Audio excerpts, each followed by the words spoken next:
Welcome back. This is Lou again. I wanted to show you the E major 7th chord. This is the F sharp minor chord with an added 7th. I knew that would get your attention. I wanted to show you the fruits of the Spirit today. You need some encouragement, a little bit every day. This just takes a few minutes. BYNV. This is volume 2 on Amazon. This is I had to split it up into 2 sections because they can't print 1,200 and something pages at Amazon, but they can print a little over 600. So I've got it in 2 volumes. This is volume 2. Now Galatians is in this one. Look at that cover. What? It's telling you about it, isn't it? It's got the word BYNV, or the acronym, stands for the Besorah of Yahusha, the Natsarim version. There's 66 books in here. I want to read Galatians to you, part of it, at least start around verse 14. Let's see. Okay, here we go. Galatians is a book that was written to Galatians. They were living in a city called Galatia, and they were Greeks. They were falling back into their old pagan holidays and festivals, but then there were people among them that were troubling them, and you can read about it.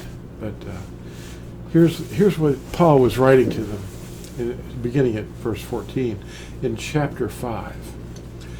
For the entire Torah is completed in one word, in this: you shall love your neighbor as yourself. And if you bite and devour one another, beware lest you be consumed by one another. And I say, walk in the Ruach, and you shall not accomplish the lust of the flesh. For the flesh lusts against the Ruach, and the Ruach against the flesh. And these are opposed to each other, so that you do not do what you desire to do. But if you are led by the Ruach, you are not under the Torah. And the works of the flesh are well known, which are adultery, whoring, uncleanness, indecency, idolatry, drug sorcery, hatred, quarrels, jealousies, fits of rage, selfish ambitions, dissensions, factions, envy, murders, drunkenness, wild parties, and the like, of which I forewarn you, even as I also said before, that those who practice such as these shall not inherit the reign of Yahuwah. But the fruit of the Ruach is love, joy, peace, patience, kindness, goodness, integrity, trustworthiness, gentleness, and self-control. Against such as these there is no Torah. For those who are of Mashiach have impaled the flesh with its passions and the desires. If we live in the Ruach, let us also walk in the Ruach. Let us not become conceited, provoking one another and envying one another. Now, we've heard these words before, but what we're really talking about is that the attitude that's within us, we're becoming less, and Yahusha is growing more and more. And it's his fruits that we're seeing in the behavior, the outward behavior of one another.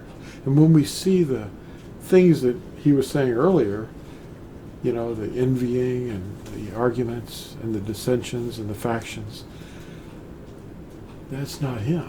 That's the flesh.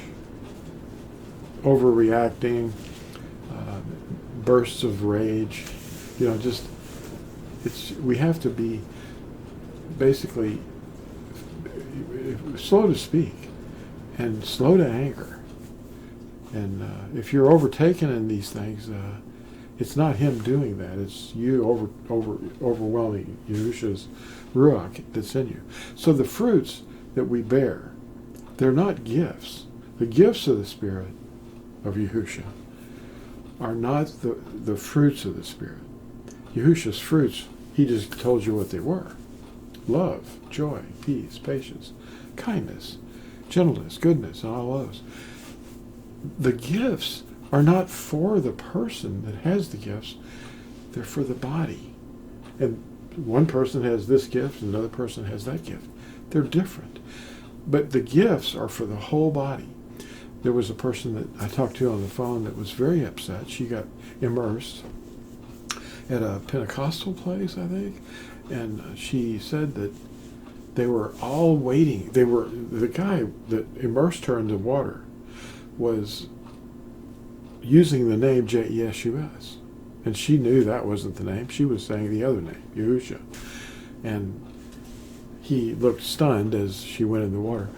And she said when she came up, the whole place got real quiet, and they were all standing back going, when is it going to happen? What they were waiting for was for her to start babbling in another foreign language. And she'd seen it done repeatedly in that same assembly. And she didn't do that. And so everybody turned away from her like, uh-oh, what happened? This is, this is an outward show that people are putting on, that they're signs and wonders. And people that are looking for a sign or a wonder, they're looking for the wrong things. Yahusha's not about that. He's not wanting you to show off. This is a very personal thing. When you go in the water, it's you, and you speak to him, and you tell him. You're pledging, and you're apologizing. You're pledging obedience to him. What do you have to do? You have to obey his commandments.